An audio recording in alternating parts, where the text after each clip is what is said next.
آنکھ سے جو گناہ ہوتا ہے میں دو بڑا اہم گناہ ہے، ایک ہے غیر محرم شہوت کی نظر ڈالنا، اور دوسرا کسی انسان کو حقارت کی نظر سے دیکھنا۔ کسی انسان پہ نظر پڑے اور اس کو ذلیل سمجھتے ہوئے اس کو دیکھیے، حقیر گردانتے ہوئے اس پہ نظر ڈال، یہ بھی آنکھ کے گناہوں میں سے ایک عظیم گناہ ہے۔ ہم روزہ رکھتے ہوئے اپنی نگاہ کو دوسروں کی بہو بیٹی پہ نظر ڈالنے سے بھی بچیں، غیر محرم پہ نظر ڈالنے سے بھی بچیں، اور کسی دوسرے انسان پہ حقارت کی نظر ڈالنے سے بچے، تو یہ ہمارے آنکھ کا روزہ ہو۔ کان سے غیبت سننا، کسی کی چغلی سننا، خرافات سننا، ہر ایک کے ہاتھ میں اور ہر ایک کے جیب میں موبائل ہے، نئی نئی ایجادات کی چیزیں ہیں، اس سے خرافات لگا کر کے سنتے رہنا۔ پتہ چلا کہ صبح سے لے کے شام تک کھایا پیا اور جمع تو نہیں کر رہا ہے، لیکن اینی ٹائم اپنے کان میں ایئر بڈس لگا کر کے، ایئر فون لگا کر کے خرافات سننے میں لگا ہوا ہے۔ کیوں بھائی؟ روزے سے ہیں، لیکن اپنے روزے کو ناقص بنا رہا ہے۔ انسان کو اپنے کان کو اس کے گناہوں سے روکنا ہوگا، تب جا کر کے اس کا روزہ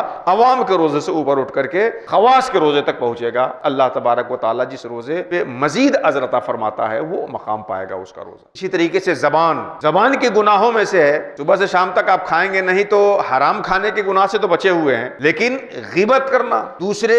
کی عزت پہ حملہ کرنا، گالی گلوچ کرنا، ایسی بات بولنا جس سے کسی کو تکلیف پہنچے، کسی کے دل دو ٹکڑے ہو جائے، یہ وہ گناہ ہے جو زبان سے تعلق رکھنے والا ہے، اور ہمیں اپنے روزے کو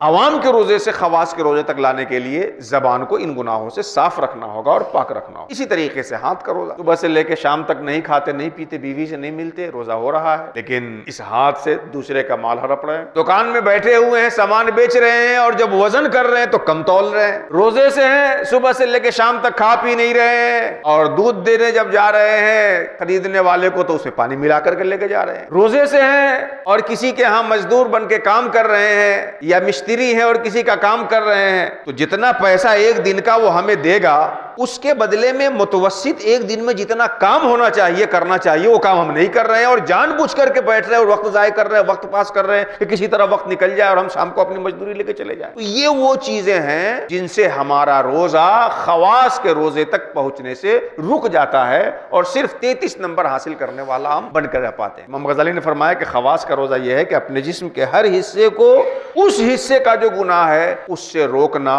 اللہ تعالیٰ کے ڈر سے اور اس کی خشیت سے۔